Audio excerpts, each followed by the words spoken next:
Welcome to Get in the Hole, a Chillest podcast. Join Brant Brownlee for a journey through golf, life, and business, featuring interviews with business leaders and purveyors of golf on how they are leading in sustainability, corporate responsibilities, and community impact. We will learn about their earliest memories of the game and who inspired them to play. Now, let's get in the hole with Brant Brownlee. Good day, Chris, my brother. Welcome to Get in the Hole. How are you, sir? I'm good. How are you? Thanks for having me. You're so welcome, man. I'm doing great today. Now, I know you're on the road, so thank you so much for affording us some time to get to catch up with you. We're going to introduce the Chillest tribe to who you are, a little bit about what you're doing in golf, which I think is super cool. But if you don't mind, man, take the mic, tell the tribe a little bit about yourself, if you don't mind. Sure. My name's Chris Miller. I'm a chiropractor. So I have an office based out of Dallas. And so basically now I travel on tour part-time, and then also split time between the office. Nice. Now, how long have you been in the Dallas area? Because that's not originally where you're from. You're originally from the Michigan area, from Michigan, correct? Correct. So yeah, I've been in Dallas now about 6 years. And then before that, I spent about 4 years in Florida. Okay. And then born and raised in Michigan. Nice. What part of Michigan were you born in? So I grew up in a small town, kind of just between the Flint area and Ann Arbor. It's called Fenton. Nice. Hockey area for sure. Hockey and golf and basketball. Hockey, golf, and basketball. Who were some of your basketball idols growing up? So I grew up a Michigan fan. So the Fab Five, those were my boys. And then we also had the Detroit Pistons. They had a good run there. That's right, Isaiah Thomas. He had some showing in the latest docuseries with Jordan, which was so great to see. Because I'm here in Chicago and Detroit's not far away, and Isaiah, he's still it lives on. Yeah, that was a great series. They did a great job with that. That's right. Now, so you're at the Wyndham Championship now, getting ready for the week ahead. I'm sure there's tons of precautions that you're having to go through. Is there like anything noteworthy that's like, man, they're doing a great job, or is it like, kind of what you expected going into it? It's kind of what you expected. They're taking all the precautions, wearing masks, and they're doing a good job testing all the players and all the support staff. That's great. So everyone in has to get tested. Yeah. So basically, before you're allowed on site, you have to get a positive or a negative test, and then you're allowed on site. That's right. And then so probably the weeks after, you kind of have to remain, they call it like the bubble, which is great because you want to make sure these players are protected, and like people like yourself and the camera people and Jim Nance, you got to make sure that everyone is taken care of. But so with your schooling in chiropractor, where did you go to school, and what kind of made you go to that route? That's a great question. So I actually went to chiropractic school in Florida. After graduating undergrad from Grand Rapids, Grand Valley State University. It's a small D2 school. Okay. I wanted to get out of Michigan as quick as I could. I'm a warm weather guy. I'm sick of the winters, and so I decided to move to Florida and pursue chiropractic school. Wonderful. Where was that at in Florida? So it was at Daytona Beach, which was for school. It was you were a mile from the beach. I lived in a golf course community, so it was an awesome place and an awesome time. That's incredible. That's like the glory, just to get out of the north and head south and get away from the cold, get to the heat, get to a golf course community. That's perfect. Exactly. And to be able to, be outside 365 days a year was awesome. What tracks out there were your favorite that you got to play? In Daytona? Yeah. So we lived in a course called Pelican Bay, which is just a normal, kind of standard retirement community golf course. But it was pretty cool. It was less than a mile from Daytona Speedway. And so we got to spend a lot of time there at the Speedway, and then there's also the LPGA. There's a couple golf courses there that were pretty good too.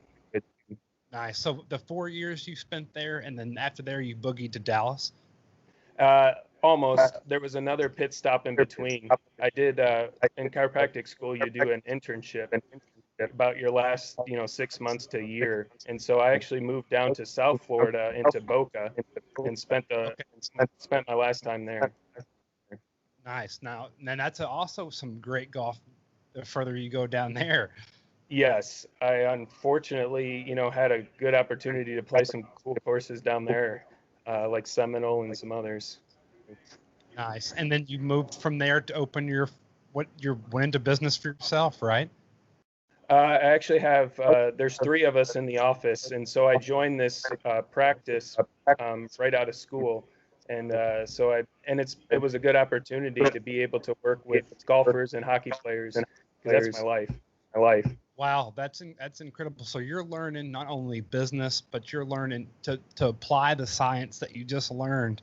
So it's like you're kind of going through this transitional period where you've learned all this information. Now you're putting it to use and then learning about business, which is, one thing like this podcast, it is for some entrepreneurs to kind of, like inspire people, like, you go shoot for the stars. Like if you've got a dream, go for it, because you're going to work hard regardless. You might as well work hard doing something you love, which is what you did.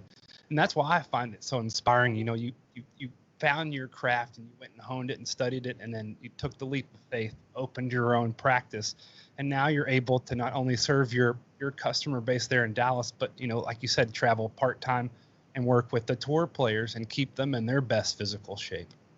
Exactly. And so when I went to school, I had no idea that this stuff existed. I didn't know that you could work with athletes. I didn't know that you could help with them and their performance. And so once I got to figure that out, I just kind of found my niche. And golf is a big part of my life. I grew up playing my whole life, played in high school, and so now I'm able to continue and now help these guys play at their best performance and to help, prevent injuries. That's right. About playing, as a kid, when was your first moment in the golf, and who brought that golf game of golf to you? That's a good story. So I started out pretty young, about the time I could walk, 2 or 3 or so. I actually got my dad back into it. So he had grown up playing the sport, and once he started working, he just kind of stopped. And so he probably didn't touch a club for 15 or 20 years. And so I kind of got him back into it because he was just one day was watching it on TV, and I just sparked an interest, and then developed an interest ever since. That's cool. What age was that? Do you remember? I was about 2 or 3. I can't remember exactly, but I could barely walk. That's incredible. So you literally grew up with the club in your hand. I grew up with a club in my hand. He built me my first set, which was a putter. I actually started playing with a putter and started from the green and worked myself back and actually teed off with a putter, starting at 50 yards, starting at 100 yards. And so I actually attribute putting is probably the best part of my game, and I attribute it to that. That's incredible. Do you still now? Do you have a certain putting method that you use now, or because I've heard so much science? It's like some people care about paths, some people do, and some don't. Do you follow any kind of putting method, or you just go for it? I don't really follow an exact method, but I kind of take a little bit from a lot of different things. I mean, I think putting is more of an athletic event, and so you got to rely a lot on touch and feel and just what the green feels like. What does the speed feel like? And these guys out here are such good athletes, and their hand-eye coordination and just their overall athletic ability is so good. Just be an athlete. Don't get mechanical. Don't overthink it. And it is a very, Devin Bonebreak, one of our friends on the tribe, he was on episode 2, and that's what he was saying. And these tour guys, we don't see that in the ropes, but they're so athletic. The balance and the strength that they have on one leg, and their explosion. When they jump, I watched a video of Colin training. And they've got like a cable hooked to him with some weight, and they're working on some of his explosion movements. But he's leaping 6-7 feet in front of him, I mean, with weight tied to him. I mean, so he's an athlete. Oh yeah, for sure. Especially now, you see these guys out there. I mean, pound for pound, some of these guys are really strong and not very big, but have really fast club head speeds. Where are they getting that speed from? Is it from the legs? Because they are, man, they could be 5'9" and their ball speed is still 180, 190. It's like, holy cow, where are they getting this from? It's got to be legs. It's for sure. We always say, it's all in the hips, and for sure, the hips and too, it's a combination flexibility as well. These guys are so flexible, and then strong on top of it. So if you were, think of a bodybuilder, it's really strong, but he's got zero flexibility. He doesn't have a chance to hit the ball far. That's right. You got to stay limber. Those lean, long muscles. Yep, and so and that can be contributed to the average average golfer, the weekend golfer, that sit all day and they don't really stretch their bodies out. And that's kind of our philosophy, is to teach them, flexibility is key, and if you don't use it, you lose it. That's exactly right, and you're kind of highlighting on something I wanted to bring in. What can we get? Because golf is a game that we should be able to play, forever. But unfortunately, sometimes our bodies don't hold up. Do you see a common injury in golf? And then B, do you have something that, like, the tribe can do to stay limber before they play, or an exercise to work on? That's a great point. I mean, that's what we deal with every day. Low back pain is probably the most common injury we see, not just with golfers, but with, everyday people. And so the biggest thing there is just to stay moving. The average guy rolls up, 5 minutes before his tee time, gets to the golf course, and, takes a couple toe touches, stretches, and then, starts to, bang balls. And these guys behind the scenes, they're spending at least an hour, if not more, prepping their bodies to play. And they do that every single day. That's right. And what you said, what we don't see behind the scenes, some of them now, due to social media, have allowed us to see some of their personal lives. Rory spends so much time on the Peloton, which I think is incredible, because that's such a cool community. Golf isn't this, gut over the belt. It really is. Now we're learning that it is an athletic movement, and the more athletic we can be, the better that we'll perform. So we're kind of seeing a shift now where these athletes are probably training with trainers and dietitians. Oh yeah, the staffs out here are crazy. Each player has their own team. It used to just be coach and caddy and maybe one or two other guys. Now some of these guys have trainer, they have doctor, they've got mental coach, they've got putting coach, and all these guys travel with them, every week. Right. But the competition is you need to be on your game, and whatever best way gives you the best advantage mentally. That's what we as golfers are trying to do. But I can understand, because the pressures, and then maybe it is a little bit different without all the fans there, but there's still the added pressure of competition. You still have to perform. For sure. Yeah, it's definitely different not having the fans out here. It's pretty quiet. The atmosphere is a lot different, but these guys, it's still their job, and they still have to perform. And even better, now they have to rely on themselves to, create momentum and to, keep pushing themselves, but not relying on the fans to help that. That's right. And those momentum, it does play a force. When you've got that crowd behind you, that 12th man advantage, the roars of the Sunday crowd bringing you in, it does get that. So you do kind of have to keep yourself hot. You saw some golfers this past Sunday get a little cold, but yet call down this way on the back nine to almost put it in a different gear. And that's what they train for. That's why they have those coaches and the mental coaches, putting coaches. Yeah, for sure. That was a great performance. You couldn't ask for a better Sunday. You just wish that there were people there to help celebrate that with him. That's right. Afterwards, I'm sure they can go all air high five. High five with the cameraman. That's right. Can I give you any kind of, hey, fans will be back, and do they know? Have they given y'all any kind of, email memorandum saying, hey, we could see fans next year, the year after? Yeah, they really haven't said anything. They're just kind of like everything. It's such a fluid situation. They're just taking it week by week. And, we hope in the next, I would say by a year or so, hope to get fans back out again. But, who knows? That's right. We can still keep up with you through the TV and online, still follow, which is nice. And they've done a great job. The networks have been able to show some candid moments and still kind of build those inspiring stories so that we can still keep up with our sport. But I believe our governing body has done an incredible job navigating through this time, and then B, just their presence going forward. They're so positive. Sport isn't going to change. If anything, it's going to grow from this. And then when I talk to, it seems like the average participant is even playing more now. Yeah, so they did a great job. With the tour here, it's the bubble, but compared to other sports, it's a traveling bubble. So every week you're at a new facility, you're staying in new accommodations. And so it's a lot harder to keep everything tight and to keep everybody safe. And the PGA Tour has been kind of the first, professional organization to kind of go ahead with playing. And so they were kind of paving the way for everybody else, and they've done a great job. They've done a great job. Bravo for keeping it going. I know these guys want to be playing. They've trained so hard.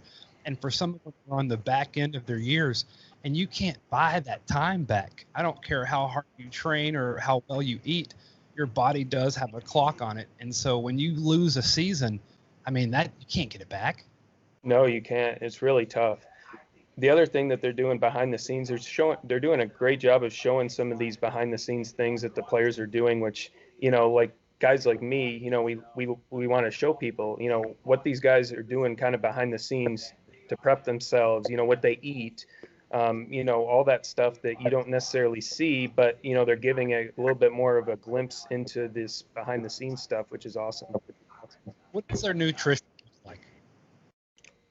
Sorry, say it again. I didn't hear you.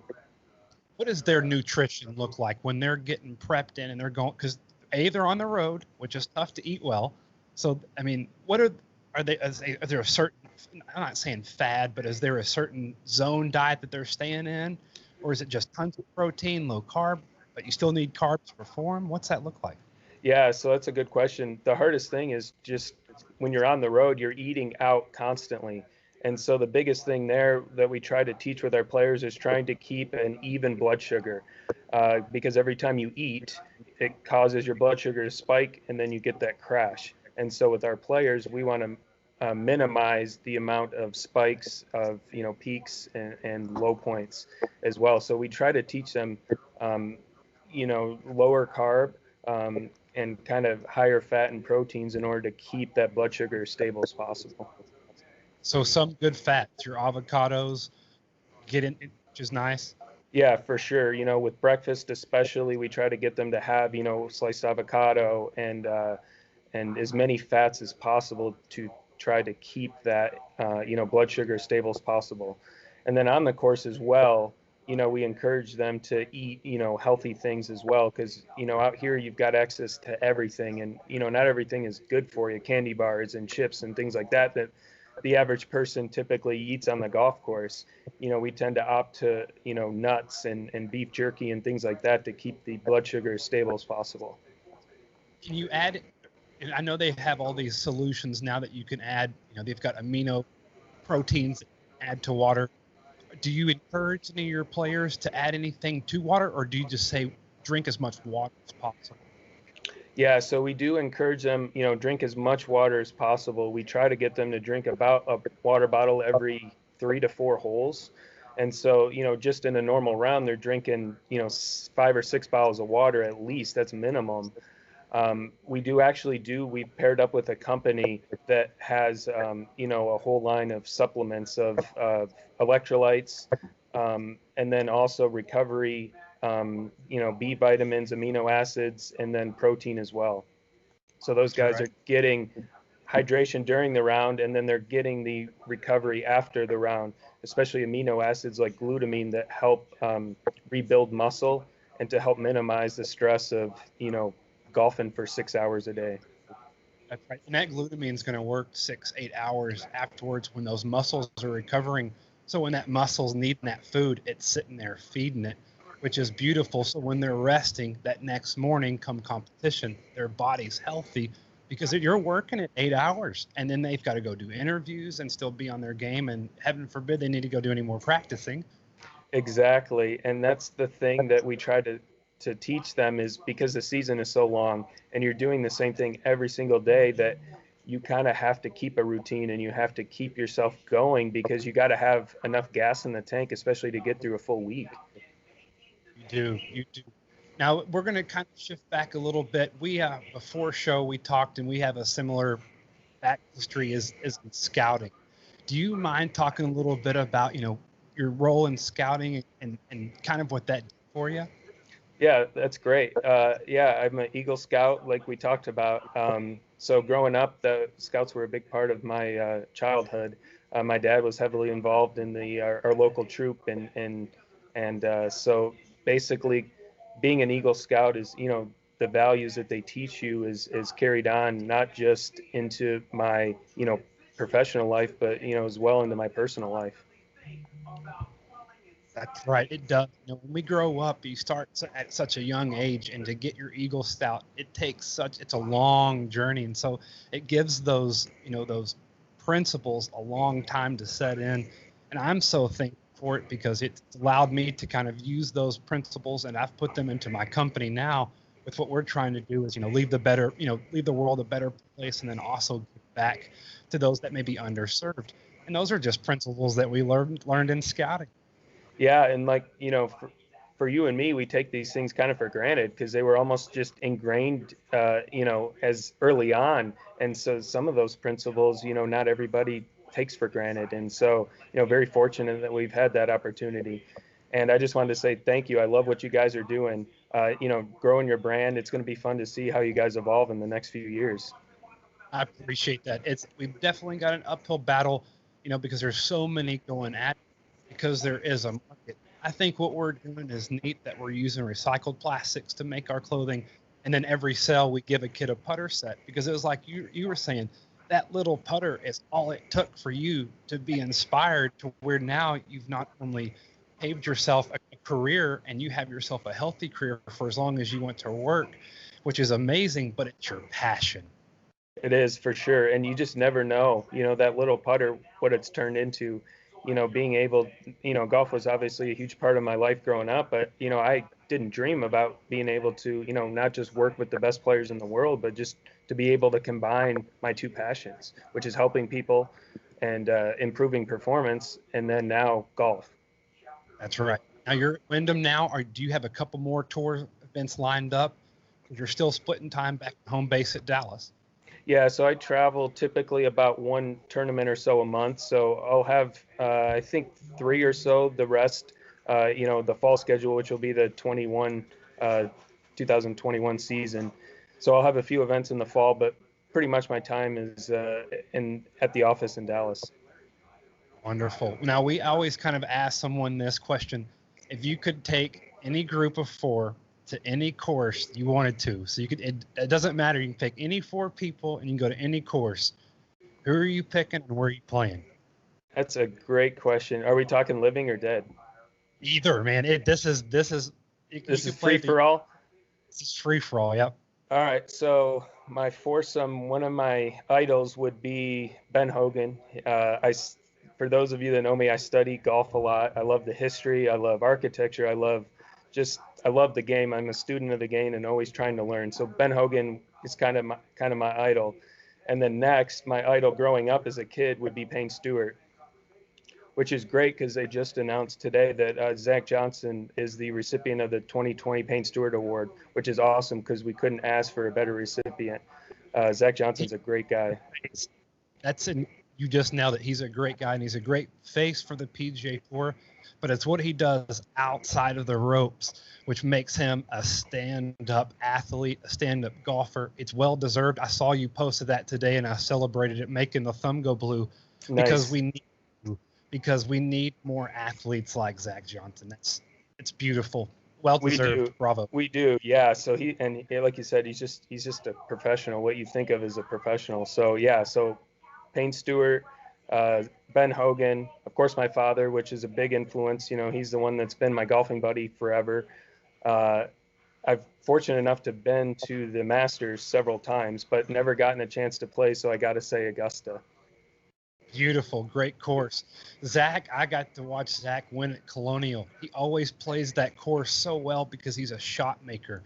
You know, you don't have to boom the ball there to win. To win there at Colonial, you have to be a craftsman like Hogan. You know, Hogan grew up there and then at Shady.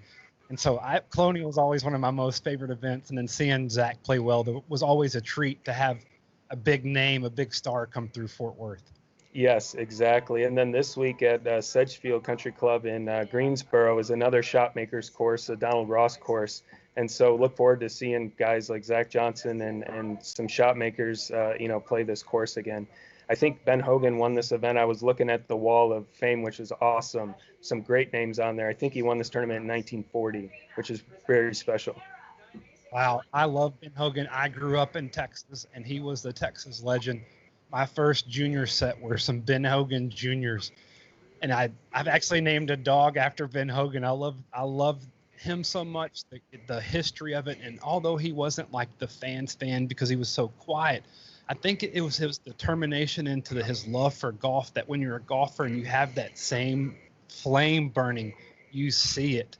And his work ethic and then his just ball striking ability was incredible. To this day, I still watch Ben Hogan videos.